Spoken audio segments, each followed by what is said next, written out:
And the next one is dear to my heart. I don't always share the story behind this tonight, but I'm going to. I heard this African folk tale probably about 10, 12 years ago, and it really has become my mantra. This is good. And so there was a king in Africa, and he had his best friend that he kept with him wherever he went, because the king would remind him, this is good. It could be the worst day in the world, and the best friend would remind the king, no, this is good. So they go out on a hunting party one day, and the best friend loads the rifle for the king. Well, it backfires and blows the king's thumb off. The king is irate, and he throws his best friend in jail. All the way to the jail, the best friend was like, this is good. When he got to the jail, people were like, you're an idiot. Your best friend just threw you in jail. No, this is good. He's in jail for a year and a half. And in the meantime, the king goes out on another hunting party, and they're captured by a band of cannibals. Well, the cannibals are going to kill him and eat him one by one. But they were extremely superstitious. And when they got to the king and saw that he didn't have a thumb, they let him go. They were very superstitious about eating or killing anything that wasn't whole. So the king was like, oh my gosh, my best friend just saved my life. So he runs back to the prison, gets down on his knees, and begs for forgiveness. The best friend says, this is good. The king was like, I know it was good for me. You saved my life, but I've wasted a year and a half of your life. The best friend was like, no, this is good. Because if I had been with you, I might have been killed and eaten. Now, I like to use this story, a little dramatic, hopefully from what we have to deal with on a daily basis. But the mindset is so powerful. Nothing is really good or bad till we decide it is. And too often when a negative event happens, we're too quick to get down or discouraged, instead of keeping our minds alive mentally to allow for something different and most likely better to come along. That may be tomorrow, it could be the next week, it may be a year from now.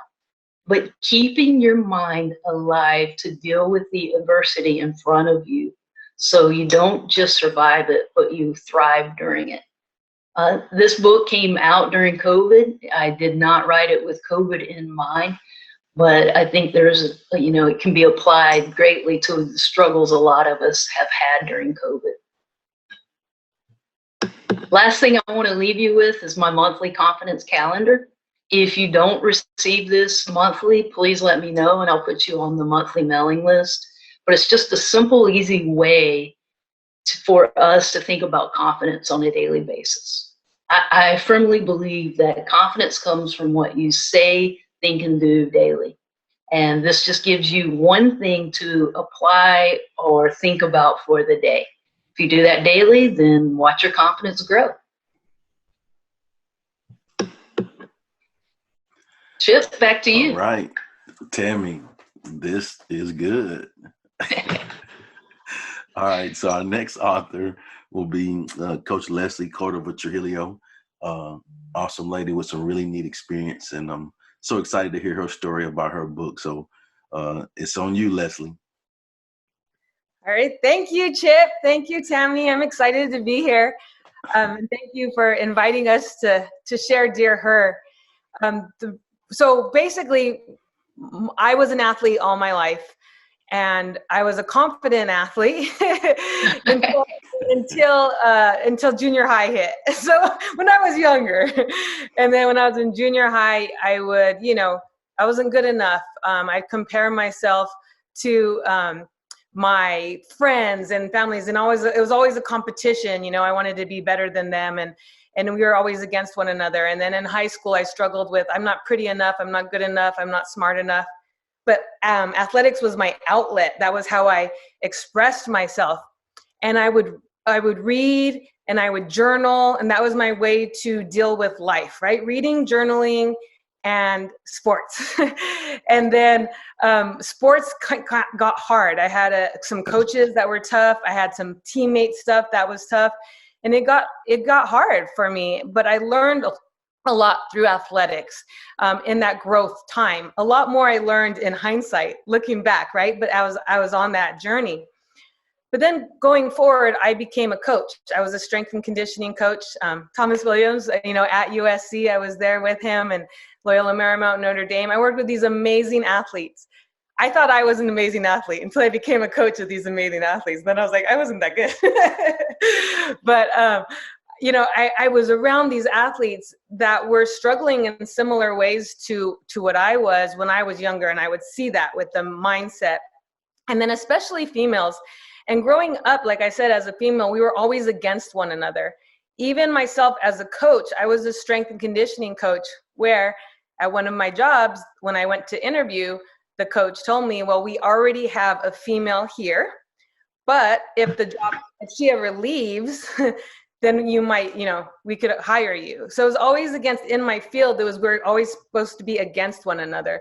Like once you have that one token female, then we got that, we're good. We have one, And so it was always against one another. And so the idea behind this book was to really empower young females to know that they're not alone.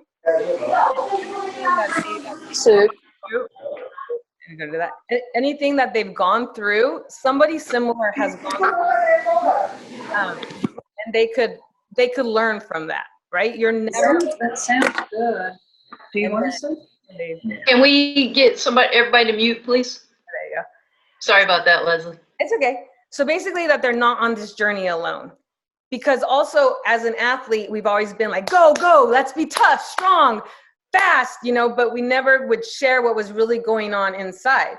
So this was an opportunity for us to talk about the journey. So we asked 45 women to write a letter to their younger selves, or to themselves, or to a young girl, on what they would say about the journey, right? So what would you say along the journey? And the reason why was to show that we are in this together, and that you're not alone, and there's power in sharing your story.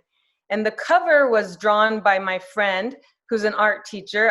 I'm a strength conditioning coach to high school athletes, so I have a lot of them. Plus, we have 4 kids in the house from 8 to 22 that are athletes, and one of them was their art teacher. And I asked her to draw this with the butterfly and the bamboo, the Chinese bamboo, with the idea, and we open up the book telling the story about those things. With the butterfly, the story is that your struggle will become your strength, right? So going from the cocoon, the caterpillar, to the cocoon, to the butterfly, and really that developing those wings is where they develop their strength. And to know that what they're going through, it's happening for them, not to them, and that they're going to be stronger for it. And then the bamboo was that, you're putting in this work and you don't see the results happening, but you're putting in this work. And then what's happening is that you're developing the roots, right? You're developing the roots for 5 years. You don't see anything, but you're developing those roots so that when you do grow, like the bamboo does in the 5th year, you can handle the sun, the storm, everything, because you have a really good foundation. So we start off the book with that to remind them of the journey, and then we share everybody else's journeys. And they're just short letters. It's kind of like a chicken soup for the soul, like just short letters, but all from women that have gone along their own journey of development. And it's great gift for teenagers. And I personally think that everyone that works with youth athletes, especially females, should read this. Parents, coaches, teachers, because you'll get insight into the journey and maybe some things that they were feeling during those times, or they are feeling that they're not expressing, that they're not sharing. So it's been a great gift, and it's been a great gift in my life and for all the women. Every woman I talked to said it was very healing. It was very cathartic to write that letter, to see their own growth. So thank you for letting me share Dear Her with you guys. Thank you, Leslie. I look forward to reading this. Yeah. And again, Tammy, one word, boom. That is I some knew good it was stuff. coming. I knew you were Oh waiting. yeah. Oh yeah. And Yeah. really, she said it was a gift, and it's a gift, and really that's like a gift in a gift. I think it's awesome to hear the stories and the breakdown of the stories and to provide that confidence. It's so good. Good stuff. I know many females that I can share this with. Yeah. All right. So our next author is Coach Reggie Rusk. He's a former NFL player, really doing some awesome things. He lives a little closer to me here in Texas, really doing some really neat things to give back. And so excited to have Coach Reggie on with us. So Coach Reggie, you're up. I think I'll be used to this Zoom by now, right? First and foremost, I want to thank you guys for inviting me and allowing me to speak on your platform. This was my first book that I did, and it's crazy. I had a thought about 10 years ago. It was just a goal. As an athlete, you set goals for yourself, and you're always trying to push yourself to that next thing. I'm not a writer. But I wanted to write a book. I wanted to put something out. I just didn't know what exactly it was. I've been in the training business or the physical fitness side, training athletes for the last 15 years. And as I was training my kids, a lot of these recruiting services started popping up. And I would notice that, a lot of these families were spending thousands of dollars looking for any kind of assistance that they could to help get their child recruited. The game has definitely changed since I was in school. When I was a senior in high school, I had 0 college offers going into my senior year.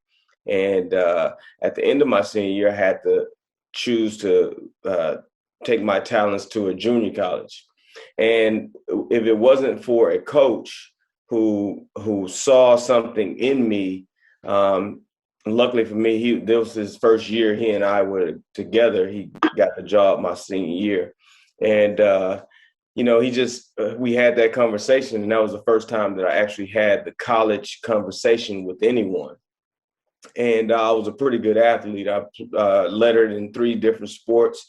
I had been on varsity sports since a freshman.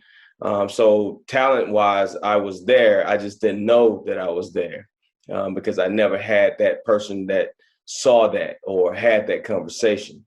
So when he asked me that I want to play at the next level, naive as I was back then, I was like, yeah, not thinking anything of it.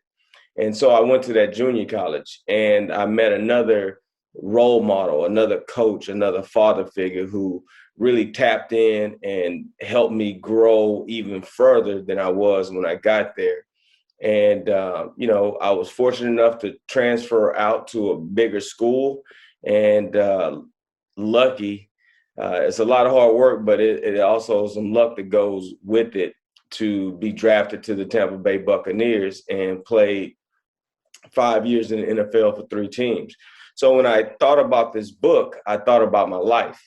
I thought about that kid that had no offers in high school, and it wasn't because he wasn't good enough. It was because no one showed him the direction, and no one gave him the blueprint or the strategies to be recruited. So when I wrote this book, seeing the kids that I was working with, families paying thousands of dollars to recruiting services and only getting junior college offers, D2, D3, and there's nothing wrong with those.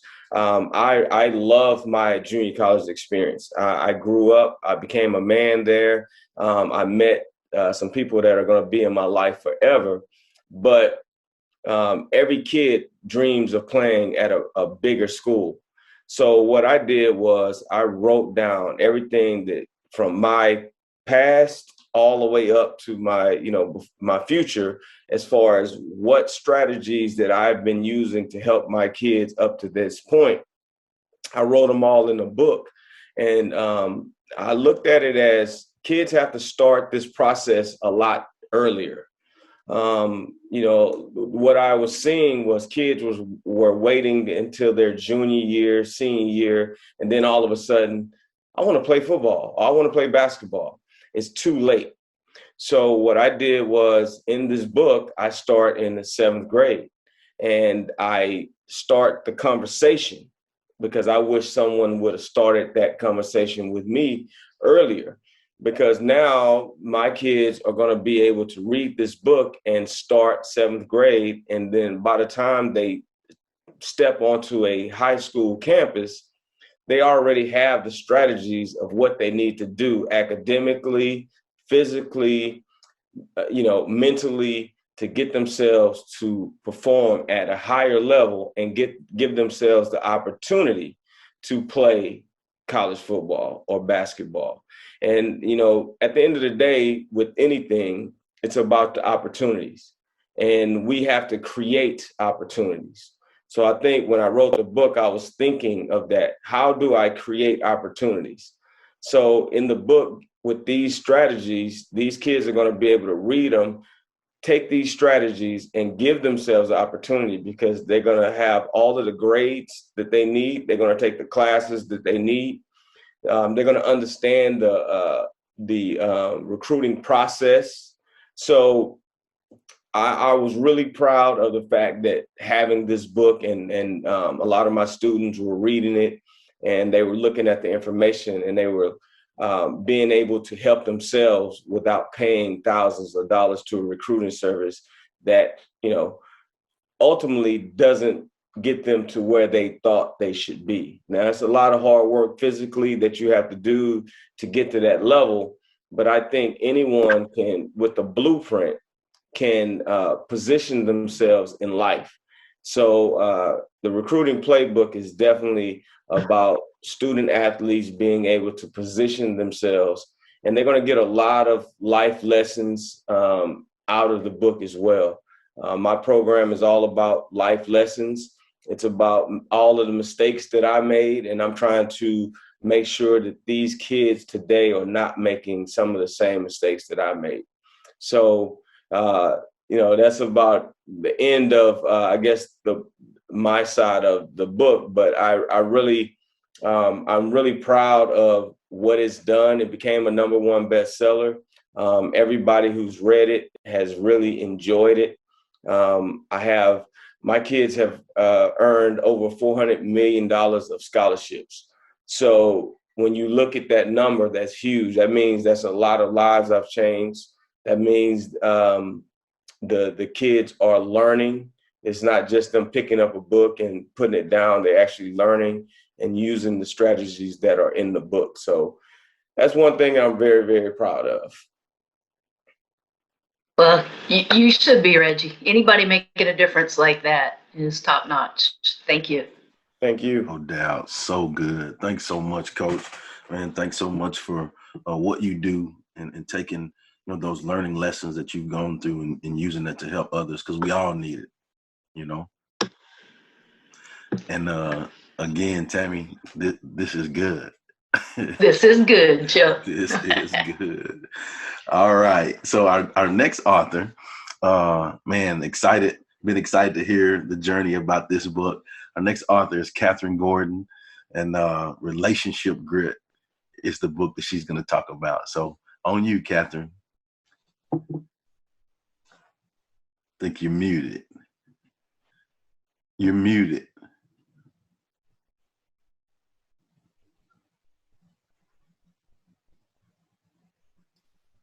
Catherine, you're still on mute. Huh? You're muted.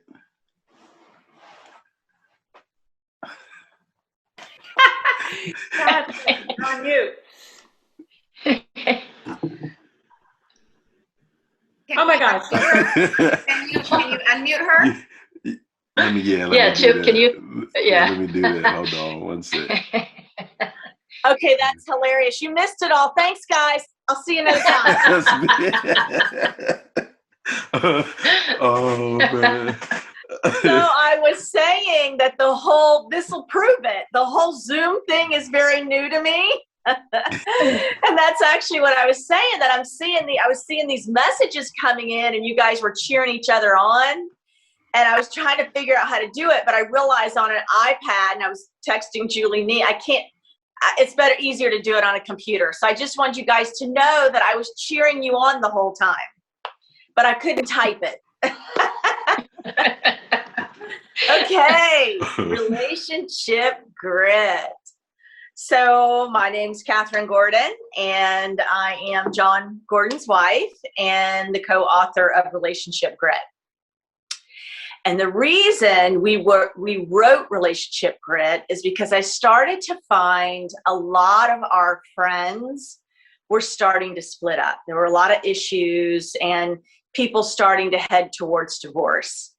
And the more I started talking to them, there were a lot of similarities in the issues that they were dealing with. And it was, no communication, lack of interest in each other, stress from work. There were so many things going on. And I really thought, and as I would share my stories, different things that would, relate to whatever they were going through, and tell them, you can get to the other side if you just hold on, if you just communicate better, or, just different strategies. And so the more I started doing that, I realized, if we can stay together, anybody can. And I mean, it is not easy. I mean, we just moved into this place here, and John Gordon's driving me crazy. He is, we're just, with COVID, we're here 24/7, and we're used to, traveling and doing different things.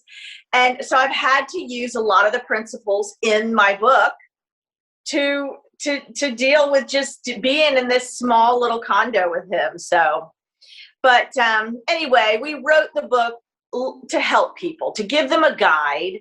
And as you know, grit is not just one of the words in the title, it's an acronym, and it stands for God, Relationship, Invest, Together. And so we feel like if you can use those principles, you can work it out. And that's the premise. So I don't know what else. What am I supposed to say? I don't know what else I'm supposed to tell you. That's awesome. Whatever you want to share about it. That's awesome. I want to know a behind the scenes story in writing the book. Okay. Oh my goodness. Well, I mean, we started off writing it separately at separate computers, and it just started to get very complicated. But what ended up happening was, as we were writing this book and bringing up different past issues that we had, we fought a lot writing this book. I mean, there were some times I thought to myself, well, I really don't know if I want to be married to him. But that was just a whole part of the process of kind of bringing it up to the surface. And that would spur the writing and be able to share it in a way that we could explain it to people. Because we didn't want this to be a book like, oh, our relationship's so great, look at us. We wanted to say, we've been there. I mean, we've dealt with a lot of stuff. And so here's how to, some tools to get through it. So yeah, that was one thing. We fought a lot. And didn't like each other.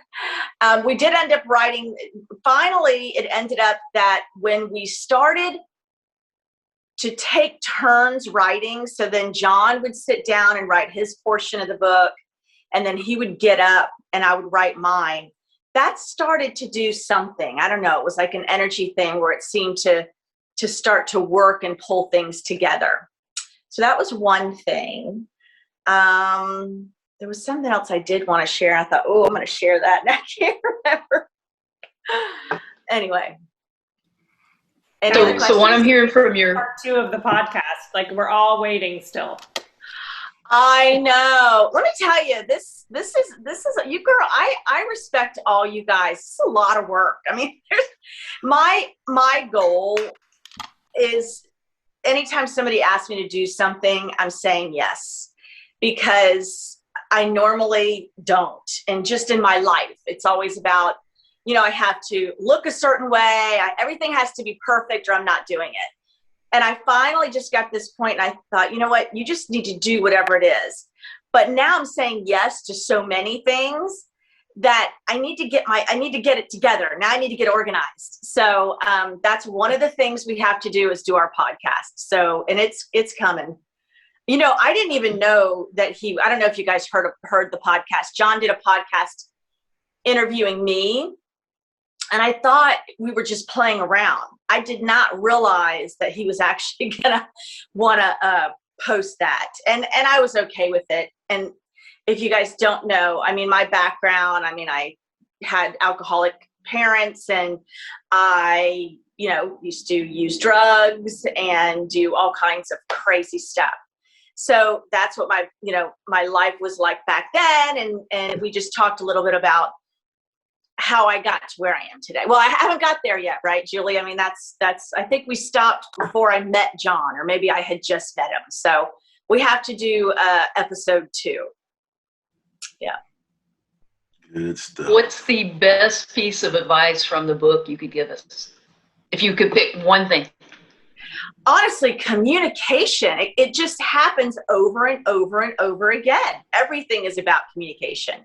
If you're not sharing, you know, what's going on or how you're feeling, you can't really help yourselves. So, and I mean, I can just think of some of those things in just the last couple of days with John, that, you know, when I'm not communicating with him how I feel or how I react to him, as opposed to when I just share what's, you know, hey, this is what's going on with me, or this is what I hear you saying. So I think communication, number one. I mean, God, but communication with each other. Perfect.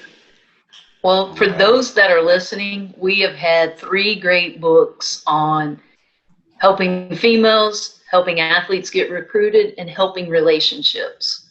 So we would like to hear from you guys if you want to come off of mute and ask any of our authors some questions, or if you want to make, I know the chat's active, but we'd like to hear you come off of mute and make a comment or ask a question.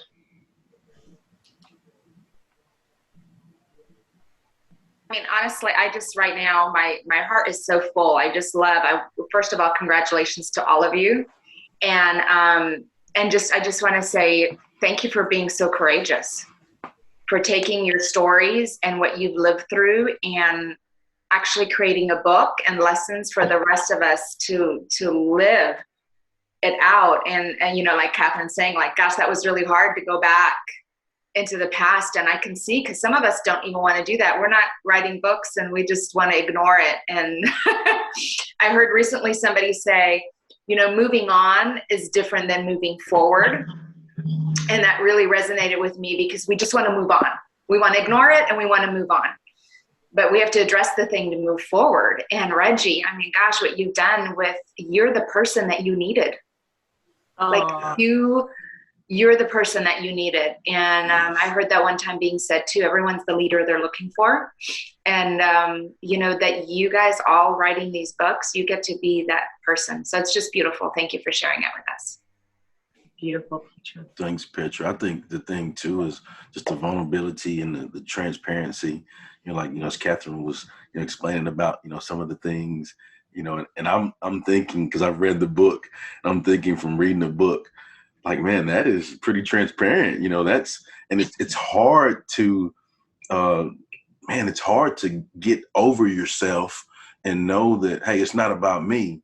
It's about, you know, me sharing these lessons and things that I've experienced so that it'll help others.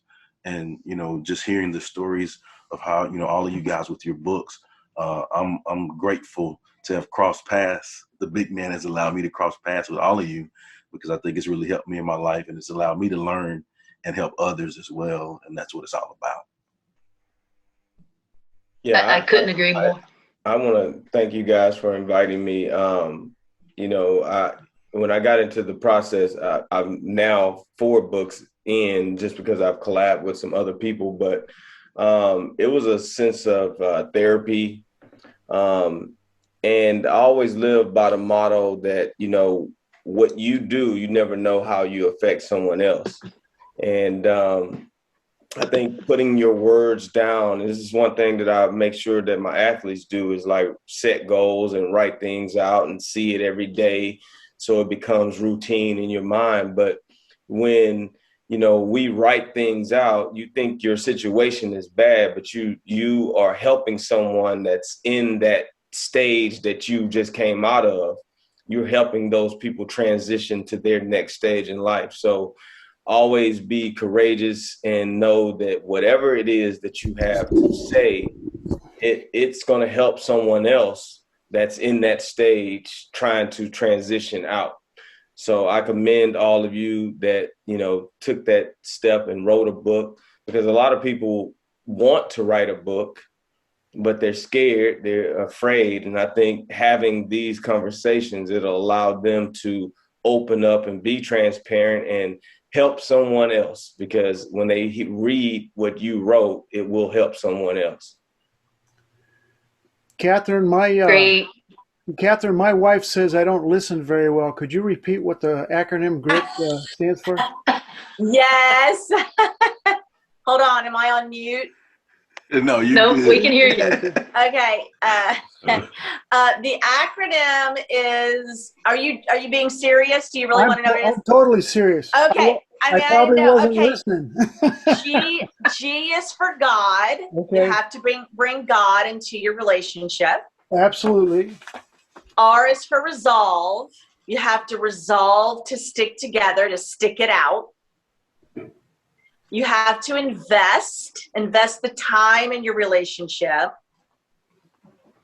And of course, you both have to want it. So you have to do it together. That was my problem. I couldn't spell invest. I had it with an E. No, I'm kidding. Oh, Love it. awesome. I would like to also Any add other- to, yes, I want to thank all of the authors tonight. I really feel like what the three of you had in common, watching you for me, is the navigation system that you've created. Whether it's in sports or with young girls or with families and couples that are working together, it's not always known what to do when something shows up that you've never experienced before. Right. So the work that you've done has really connected the dots for so many people, and the vulnerability that all of you showed in your experiences makes it so personal for everyone to be able to relate to and work through. So I appreciate you being those navigators for all of the people in the world that weren't sure how to handle something. And I feel like when people know better, they can do better. And so you've really provided that opportunity for us to know better. So I appreciate that. That's awesome. Thanks, Andrea.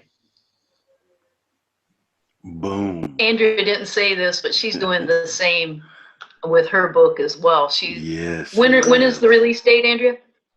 It's going to be this spring or early summer. We're in the final stages now. All right. And what's the book about? It's called Take Me Home. It's based on the true stories of English language learners that I've worked with from around the country. And I've been in the field for about 20 years as a teacher. And I always wanted people to look at people who are learning English as more of an asset than a handicap. So we had an experience together where one of my students passed away. And that prompted me to be inspired to write a book about not only her journey in coming to the US, but the journeys of about 10 others. So I was able to go back and interview them and find out, now that you are a successful bilingual professional, young 30-some-year-old person living in this country who have come here for all different reasons, what was it like for you to go through that experience in life, and what did you learn from it? And what would you like people to know about you now that you can express yourself in a way, that communication that matters? And it was really a really cool opportunity to go back and interview them and write this story to represent them. And you learn all about the resilience and trials and tribulations and successes that they had. And I'm really excited about it. And I'm really excited about it for the kids. I call them kids, but they're in their 30s now. And it's called Take Me Home, and it's dedicated to their life stories. Oh, that's great. Thanks. Very good stuff. All right. Who else has a comment or a question for us? I just want to say again, thank you. And I love that you brought up that about the journey of everyone in a navigation system. And I just, continue. I want to say, just continue to listen to your own struggle or your own things of what you're going through. And if you have that notion, just keep listening to it and tapping into it. I know when I left SC, them, I remember having this, I was on a panel of entrepreneurs and women, and they were asking me, what I wanted to do. And I said, I want to write a book and I want to interview. And I had all this idea of this Dear Her, but I had it 10 years ago, right? And I had it was there, but then I forgot, I was figuring out life, got married, had kids, doing all these things. And I went to a parent-teacher conference, and the English teacher told us, why don't you write a letter to the senior about what you want, like a little paragraph, right? And I was like, oh, this is a great idea. That should be the book, right? So that, and then I found the video about 10 years earlier that I had the idea. And I'm like, I had this idea 10 years ago? I didn't even remember, right? So I just want to know that your journey, if you have something, just listen to it. And it wasn't the right time 10 years ago for me to do this. I didn't have the network. I didn't have those people I did now. It was like God was providing that journey. And he's like, okay, there's this thing we want to do, but not yet, And so, but he kept reminding me. So I just want to encourage you, if you're hearing those voices, you're hearing your story and you're seeing it, just listen to it, just tap into it. And then when the time's right, just go for it. I love that. I love that piece of advice. So I'll just add real quick. Some of you have heard the story that I didn't have those ideas early on, Leslie, because I was always told I couldn't write. And so I just kind of believed that. So, I had to show myself otherwise. But, kudos to you for doing what you have and making a difference for so many females out there.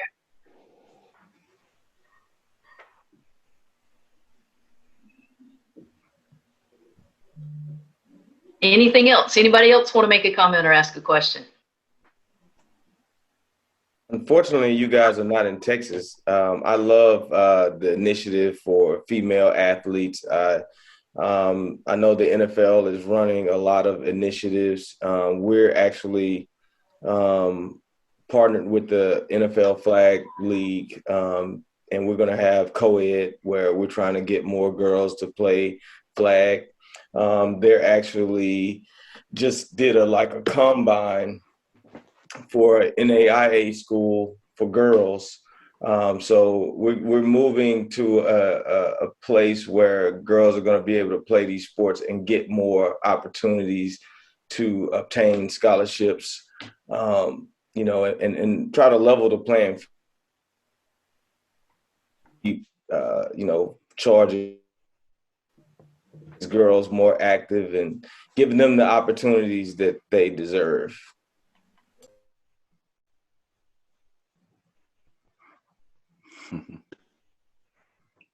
That's awesome. I love getting opportunities. Chip, your final thoughts? Yeah, so just thanks to everyone again for taking the time to be on with us. Just great people doing great things. Truly a blessing to others. And thanks for the transparency and the vulnerability and coming on and sharing. And you guys that hopped on with us tonight, you could be doing anything, but you chose to be here with us. And for that, we're truly appreciative. So it was a great time. And Tammy, I throw it back to you. All right. Well, we do thank you guys for joining us. And this has been one of Chip's and my biggest blessing during COVID. Yes. This is our 8th session. Is that right, Chip? Wow. Mm-hmm. And, we started this not having an idea what would happen, but the people that we have been connected with has been amazing. I'm not sure how many books we've helped sell or not, but more importantly, we have met some really, really amazing people that we are in touch with frequently. And again, I don't know a better word, but the blessing. And there are so many amazing, inspiring people out there. And we're just touching the surface of this. So we are greatly appreciative to have you guys added to that list. And we look forward to growing relationships and helping you guys out in any shape, way, or form that we can. But it's all about the relationships at the end of the day. That's it. Thank you so much, you guys. You guys really have a good evening and go get it. Go get it. This is good. Thanks.